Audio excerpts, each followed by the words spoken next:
Movie की शुरुआत doctor डैनियला से होती है, जो अपने कुलीग के साथ एक डेड बॉडी को देख रही होती है। वो कहती है कि ये डेड बॉडी तो बहुत बुरी हालत में है, इसकी कंडीशन मुझे कुछ ठीक नहीं लग रही। तो उसका फेलो उसे यकीन दिलाता है कि वो इसका पोस्टमार्टम अच्छे से कर देगा, तो तुम्हें घबराने की कोई जरूरत नहीं है। फिर डैनियला अपनी दोस्त से मिलना चाहती है, जिसका नाम एलिजाबेथ होता है, जो कि कहानी की मेन कैरेक्टर भी है। यहाँ पर वो हमें एक साइकेट्रिक वार्ड में दिखाई जाती है, पर अजीब चीज ये कि वो एक अलग वार्ड में बंद है। वो ऐसे बंद क्यों है ये हमें आगे जाकर पता चलेगा। डैनियला उससे पूछती है कि ये सब कैसे हुआ, तो वो सारी कहानी सुनाती है। लेकिन कहानी सुनाने से पहले वो डैनियला से कहती है कि बात कुछ ऐसी है कि यकीन करना मुश्किल तो होगा, लेकिन अगर तुमने मुझसे पूछ लिया है तो तुम्हें मेरी बात पर यकीन करना ही होगा। डैनियला उससे कहती है, हाँ मैं तुम्हारी बात पर यकीन करूंगी, तो मुझे बात बताओ। क्योंकि वो एक साइकियाट्रिस्ट थी, तो वो बताती है कि उसके पास एक पेशेंट आया था जो कि काफी जल्दी में था। जल्दी में होने के साथ साथ वो काफी डरा और सहमा हुआ भी लग रहा था। पेशेंट का नाम ईसा बताया जाता है। ईसा उसे कहता है कि मेरे फादर एक डीमन है और वो मेरी सोल अपने कब्जे में लेना चाहते हैं। वो उसे कहता है कि मुझे सीजर्स भी आते हैं, और जब एक साथ मुझे 3 सीजर्स आ गए तो तीसरे सीजर में मेरे फादर हमेशा के लिए मेरी बॉडी के अंदर आ जाएंगे, और वो यही तो चाहते हैं। एलिजाबेथ उससे कहती है कि ईसा ये तुम कैसी बातें कर रहे हो, मुझे इन बातों पर यकीन जरा सा भी नहीं है। तो ईसा उसे यकीन दिलाता है, लेकिन तभी उसे सचमुच का सीजर आ जाता है। वो काफी अजीब एक्ट करने लगता है और एलिजाबेथ से फ्लर्ट करने की कोशिश करता है, लेकिन एलिजाबेथ उसे कहती है कि मैं हैप्पीली मैरिड हूँ और तुम होश में आओ। और वो उसे समझाती है कि तुम्हें मल्टीपल पर्सनालिटी डिसऑर्डर है, जिसे बाइपोलर पर्सनालिटी डिसऑर्डर का नाम भी दिया जा सकता है। ये अक्सर पेशेंट्स में देखने को मिलता है। फिर यहाँ से सीन शिफ्ट होता है एलिजाबेथ के घर की तरफ। वो अपने हस्बैंड को इस केस के बारे में बताती है और उसका हस्बैंड उसे मोटिवेट करता है। अब सुबह होती है तो एलिजाबेथ अपने पेशेंट ईसा के घर जाती है। वहाँ वो उसके फादर को देखती है जो कि काफी बीमार लग रहा था। वो उससे मेडिसिन मांगता है तो एलिजाबेथ उसे मेडिसिन दे देती है। वो भी ठीक हो जाता है और अपनी बुक्स पढ़ना कंटिन्यू करता है। अब उस बुक में अजीब अजीब से क्रिएचर्स बने हुए थे। एलिजाबेथ उससे इन क्रिएचर्स का पूछती है तो वो बताने से मना कर देता है। फिर उसके बाद वो अचानक से ही एलिजाबेथ पर हमला कर डालता है और उसकी उंगली से खून निकाल देता है।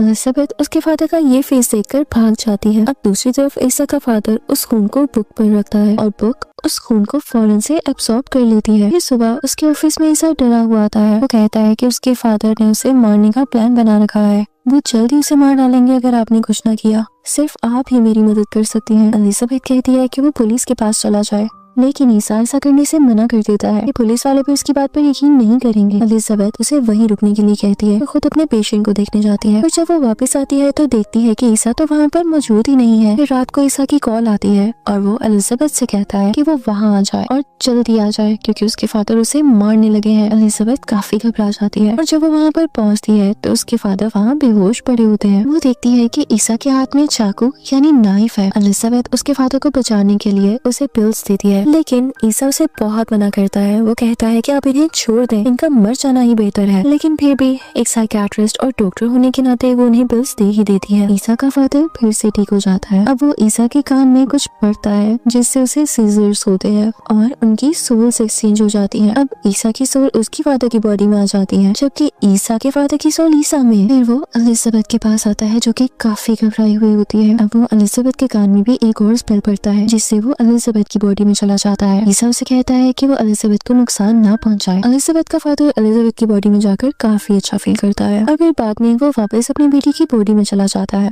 एलिजाबेथ बहुत शॉक हो जाती है और उसे पूछती है कि ये सब आखिर था क्या। ईसा जो अपने फादर की बॉडी में है कहता है कि वो उसे यही समझाने की तो कोशिश कर रहा था। एलिजाबेथ एक बुक उठाती है और पढ़ती है जिसमें लिखा होता है कि वो एक डीमन है जो किसी की भी बॉडी में जा सकता है, सिर्फ और सिर्फ एक स्पेल यानी एक मंत्र पढ़कर।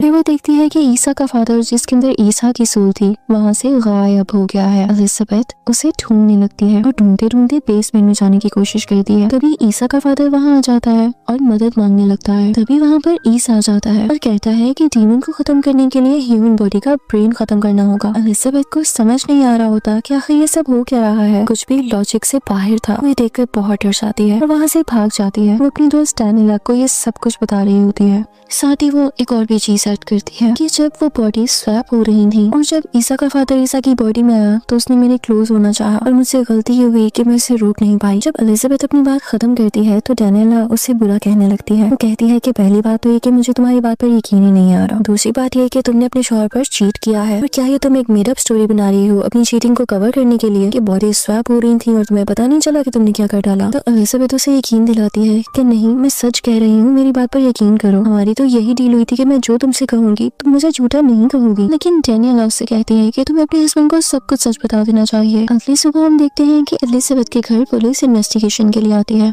वो एलिजाबेथ से पूछते हैं कि वो सारी रात कहाँ रही, तो वो उनको बताती है कि मैं ईसा के घर थी। पुलिस उससे पूछती है अच्छा तो फिर ईसा के घर आग किस तरह से लगी, तो उनको बताती है कि आग लगने से पहले ही मैं वहाँ से निकल गई थी, मुझे कुछ नहीं पता। फिर हम देखते हैं कि एलिजाबेथ को एक ड्रीम आता है जिसमें वो ईसा के फादर का डीमन वाला रूप देखती है, जिससे वो डर जाती है और उसकी आंख खुल जाती है। दूसरी तरफ ईसा का फादर अपने आप को बेसमेंट में बंद कर लेता है और फिर एलिजाबेथ को कॉल करता है और स्पेल पढ़ के अपनी बॉडी स्वैप कर लेता है। अब वो एलिजाबेथ की बॉडी में है, वो फिर से उसी तरह फील करता है। दूसरी तरफ एलिजाबेथ जो ईसा की बॉडी में है वो मदद के लिए अपनी दोस्त डैनियला को कॉल करती है। वो पहले तो मजाक समझती है लेकिन बाद में वो मदद के लिए वहाँ पहुंच ही जाती है। वहाँ एलिजाबेथ की बॉडी में ईसा का फादर एलिजाबेथ के हस्बैंड से बहुत अजीब तरीके से पेश आता है और फिर पुलिस इन्वेस्टिगेशन के लिए फिर से आ जाती है। दोनों की सोल फिर से बदल जाती है। एलिजाबेथ अपनी बॉडी में आकर खुश होती है और वहाँ ईसा का फादर उसकी दोस्त के साथ फ्लर्ट करने लग जाता है, लेकिन उसकी दोस्त वहाँ से वापस आ जाती है। एलिजाबेथ अपने हस्बैंड को अपने से दूर कर लेती है ताकि वो उसे कुछ नुकसान न पहुँचा सके। फिर ईसा का फादर उसके पास आता है और उसे एक नाइफ देता है कि वो उसे मारे। ये उसकी एक चाल थी, लेकिन एलिजाबेथ समझ जाती है और उसी नाइफ के रिफ्लेक्शन से उसे हिप्नोटाइज करके उसे स्टैब करती है और फिर उसे खिड़की से नीचे दिखा देती है। फिर उसे याद आता है कि उसका ब्रेन डिस्ट्रॉय करना जरूरी है, तो उसे नीचे जाकर उस पर कार चढ़ा देती है,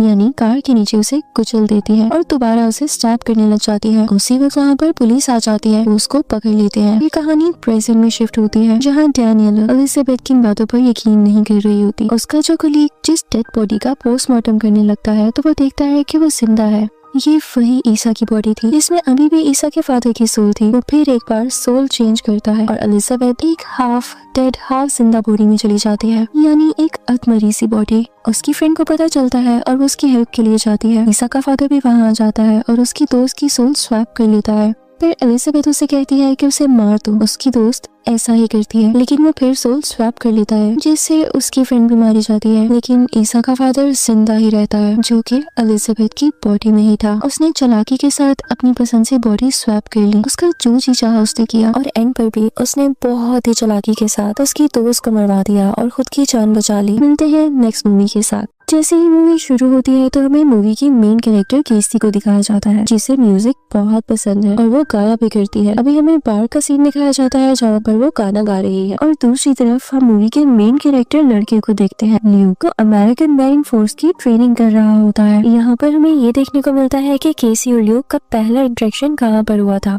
ल्यूक अपने दोस्तों के साथ एक बार में आता है, वहीं वो देखता है कि केसी गाना गा रही है और लोग उसका गाना बहुत एंजॉय कर रहे हैं।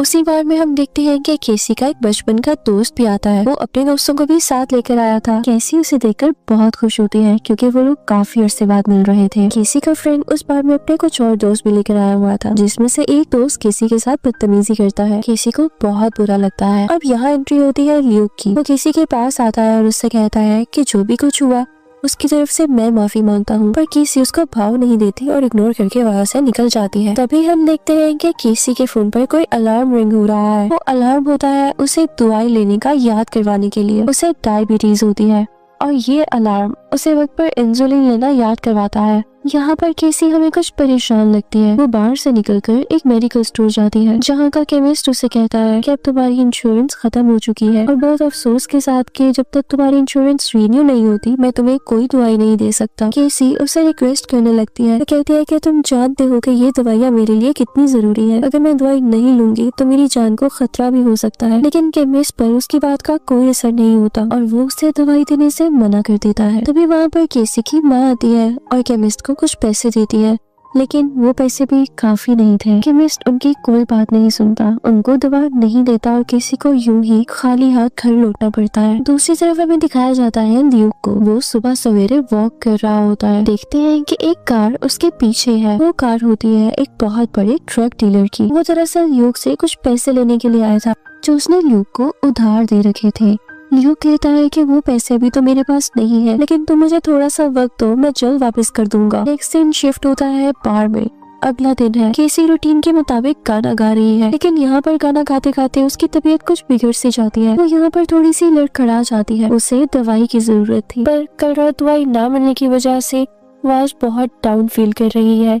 वो काफी परेशान दिखाई देती है। वो यहाँ पर सोचती है कि वो अपने बचपन के दोस्त से जाकर मिलेगी और उससे कोई मशवरा मांगेगी। क्या पता उसका दोस्त उसे कोई अच्छा ओपिनियन दे सके। उसके बाद जाती है वो अपने उसी दोस्त से मिलने के लिए। उसका दोस्त अपने बाकी फ्रेंड्स के साथ भी होता है, लेकिन केसी उससे अकेले में बात करना चाह रही थी। जब उसका दोस्त अकेला होता है तो वो उससे कहती है कि मुझे तुमसे बहुत जरूरी बात करनी है। तुम तो जानते हो कि मेरी तबीयत कितनी खराब रहती है और जो पैसे मुझे इंश्योरेंस से रिसीव होते हैं मैं उनसे अपना इलाज नहीं कर पाती, और वैसे भी मुझे इस इलाज के लिए बहुत सारे पैसे चाहिए और मुझे कोई परमानेंट सोर्स ऑफ अर्निंग चाहिए। मैं कब तक इस तरह परेशान होती रहूंगी और आखिर कब तक अपना इलाज इन थोड़ी थोड़ी सेविंग से करती रहूंगी। मैं चाहती हूँ मैं शादी कर लूँ किसी मिलिट्री वाले से, तो मेरा सारा खर्च उठाए और मुझे किसी भी बात की टेंशन ही ना रहे। मैं वैसे भी अब थक चुकी हूँ, और वैसे भी जो मिलिट्री के लोग होते हैं उन्हें बहुत फैसिलिटीज मिलती है और उनकी वाइफ्स को तो फुल इंश्योरेंस होती है। अगर वो बीमार पड़ जाए तो उनके इलाज के पैसे भी दिए जाते हैं। तो तुम मुझे बताओ, क्या हम दोनों शादी कर लें? पर यहाँ पे उसका दोस्त उससे कहता है कि नहीं केसी, मेरी एक दोस्त है, मैं उसे धोखा नहीं दे सकता। तभी वहाँ पर ल्यूक भी आ जाता है जो कि उनकी सब बातें सुन रहा था। उनसे कहता है कि ये तो फ्रॉड है, ऐसा नहीं करो।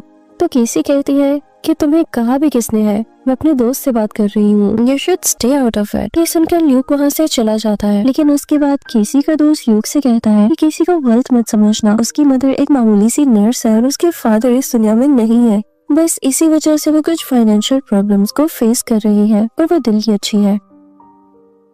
नेक्स्ट डे हम देखते हैं कि ल्यूक अपने भाई से मिलने के लिए जाता है, जहाँ पे उसकी मुलाकात उसके फादर से भी होती है। यहाँ पर फील हो जाता है कि ल्यूक के अपने फादर्स के साथ टर्म्स कुछ अच्छे नहीं है। इसके बाद ल्यूक अपने भाई से कुछ पैसे मांगता है, लेकिन वो कहता है कि मेरे पास अभी इतने पैसे नहीं है। अब वो वहाँ से जाता है सीधा उसी ट्रक डीलर के पास और उसे $200 देकर कहता है कि फिलहाल मेरे पास यही पैसे है, लेकिन मेरी मैरिंग ट्रेनिंग कंप्लीट हो चुकी है और मैं जल्दी जॉब पर लग भी जाऊंगा, तो पैसों की टेंशन मत लेना, मैं जल्द ही चुका दूंगा। वो ट्रक डीलर उसे धमकाता है कि अगर पैसे वापस नहीं दिए तो मैं तुम्हें जान से मार दूंगा। वो उससे कहता है कि नहीं, मैं फेक मैरिज करके एक्स्ट्रा पैसे कमाऊंगा और तुम्हारे सारे के सारे पैसे जल्द ही लौटाऊंगा। इसके बाद ल्यूक केसी के पास जाता है और फेक मैरिज की ऑफर करता है। वो कहता है कि मुझे भी पैसों की प्रॉब्लम है और तुम्हें भी, तो हम दोनों मिलकर काम करते हैं कि हाफ ऑफ पैसे डिवाइड कर लेंगे, लेकिन उसके लिए हमें करना ये होगा कि 1 साल तक एक दूसरे से झूठा प्यार करने की एक्टिंग करनी होगी, और जैसे ही मैं वापस आऊंगा तो हम डिवोर्स ले लेंगे। उस साथ में उसे ये भी बताता है कि ये भी बात याद रखना कि अगर किसी को जरा सा भी शक हो गया और हम पकड़े गए तो दोनों ही जेल जा सकते हैं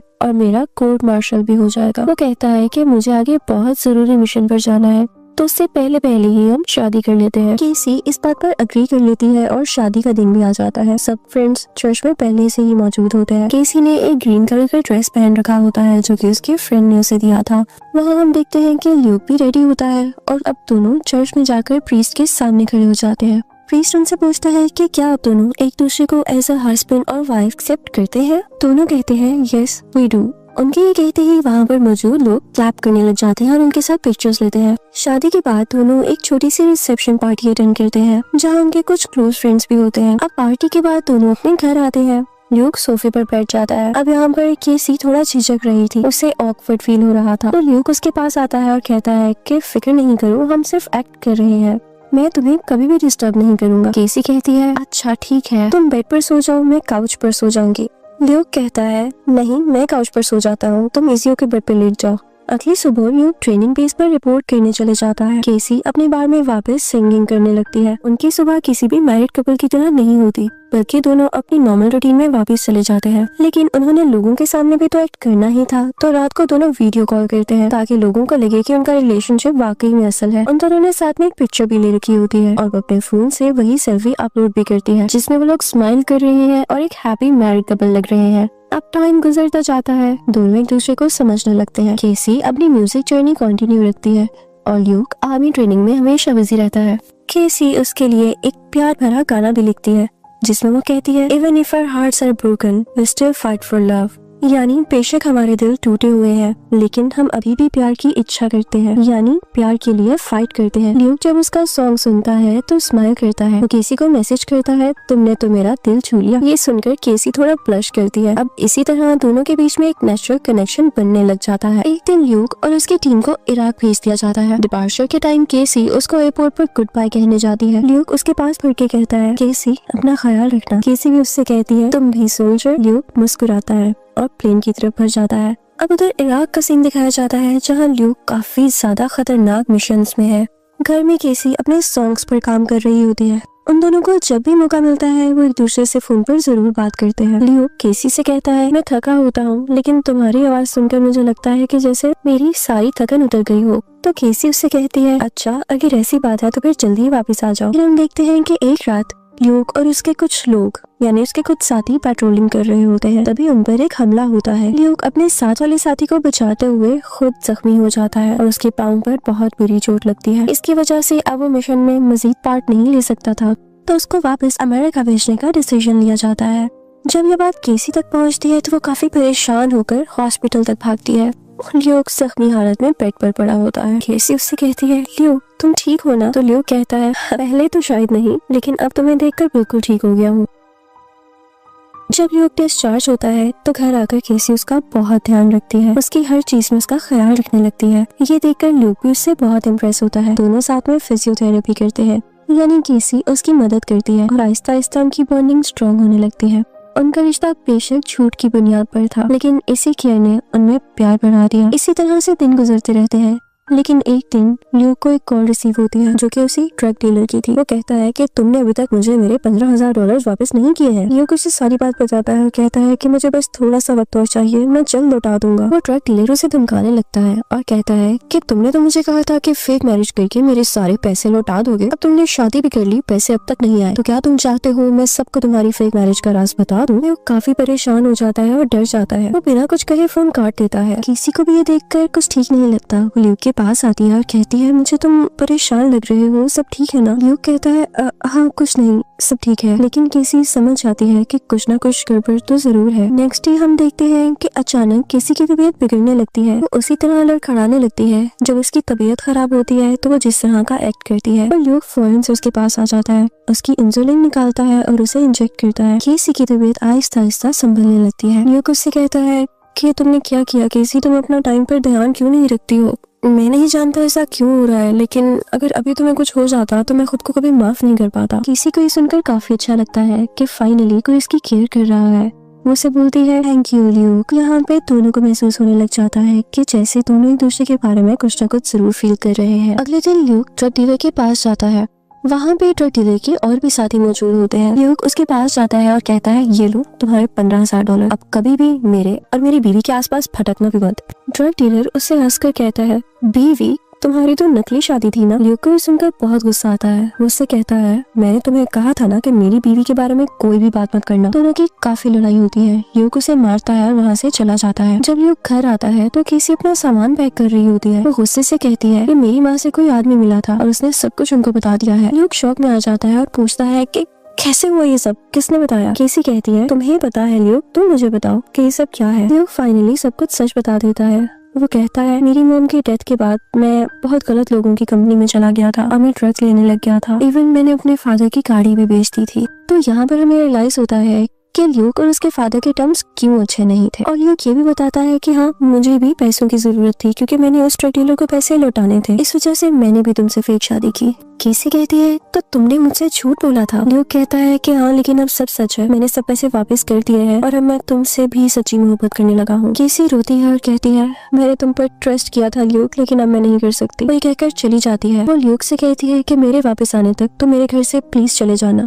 ल्यूक चला तो जाता है लेकिन काफी उदास होता है। वो रोड्स पर ही रहता है। अब केसी अपने कॉन्सर्ट्स में बिजी हो जाती है। उसका सिंगिंग करियर काफी अच्छा चल रहा था, लेकिन फिर भी कहीं ना कहीं कोई कमी जरूर थी। वो काफी उदास थी। उसके सॉन्ग भी वायरल होते हैं, लेकिन वही बात कि वो इस खुशी को महसूस कर ही नहीं पा रही थी। वो रियलाइज करती है कि वो ल्यूक को मिस करती है। अभी एक दिन उसे ल्यूक के फादर की कॉल आती है, जिसमें उसे पता चलता है कि ल्यूक को अरेस्ट कर लिया गया है। वो काफी घबरा जाती है और पूछती है किस वजह से। वो कहते हैं कि तुम लोगों की फेक मैरिज की वजह से। अगली सुबह केसी मिलिट्री कोर्ट जाती है। कोर्ट रूम में ल्यूक यूनिफॉर्म पहले खड़ा होता है। ऑफिसर कहता है कि तुम पर ये इल्जाम है कि तुमने फ्रॉड किया है और नकली शादी की है, तो क्या तुम इस बात को अभी भी झुठलाओगे?